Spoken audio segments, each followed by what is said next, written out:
نحمده ونصلي على رسوله الكريم اما بعد اعوذ بالله من الشيطان الرجيم بسم الله الرحمن الرحيم ويل للمطففين الذين اذا اكتالوا على الناس يستوفون واذا كالوهم او وزنوهم يخسرون صدق اللہ العظیم۔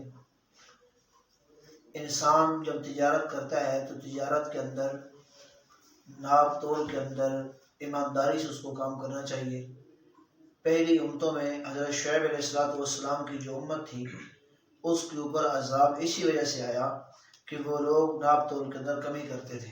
اس حوالے سے ایک واقعہ جو کتابوں کے اندر لکھا ہے، ہارون الرشید بہت بڑا بادشاہ گزرا ہے، اس کے ہاں ایک بزرگ تھا جن کو حضرت بہلول رحمۃ اللہ علیہ کے نام سے یاد کیا جاتا ہے۔ یہ ہارون الرشید نے بہلول بزرگ سے کہا کہ آپ بازار جائیں اور بازار جا کر دکانداروں کے جو ترازو ہیں ان کو چیک کریں۔ ہمارے ہاں تو ابھی یہ ترازو اور قسم کا ہے، اس وقت یہ جو پتھر ہوتے تھے ان کو تول کر ناپ کر اس کا وزن کرنے کے لیے رکھا جاتا تھا۔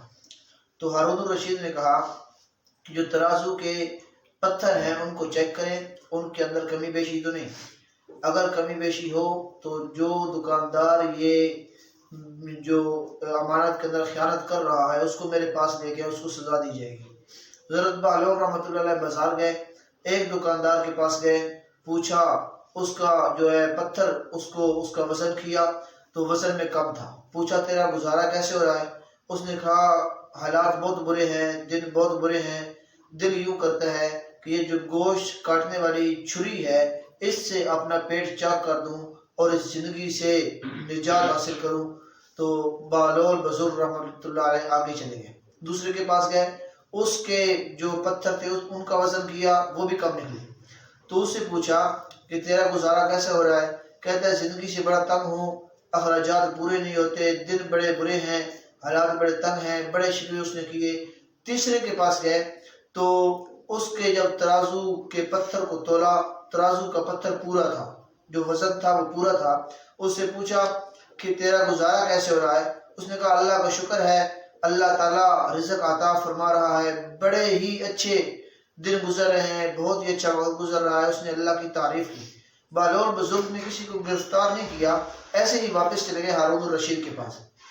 جب ہارون الرشید کے پاس گئے تو ہارون الرشید نے پوچھا کہ آپ خالی ہاتھ آگے کسی کو لے کے نہیں گئے، کیا ہوا، سارے ٹھیک تھے؟ انہوں نے بتایا کہ نہیں، کچھ دکاندار تھے جن کے ترازو کے پتھر جو تھے وہ کم تھے۔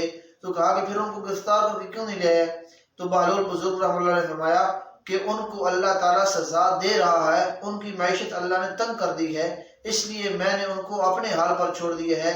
جب اللہ ان کو سزا دے رہا ہے وہ حکم الحاکمین، تو آپ کی سزا کی کوئی ضرورت نہیں ہے۔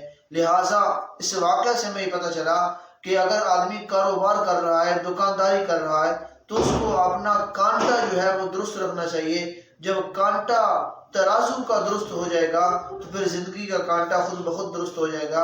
اللہ تعالی ہمیں ناپ تول کے اندر ایمانداری سے کام کرنے کی توفیق عطا فرمائے۔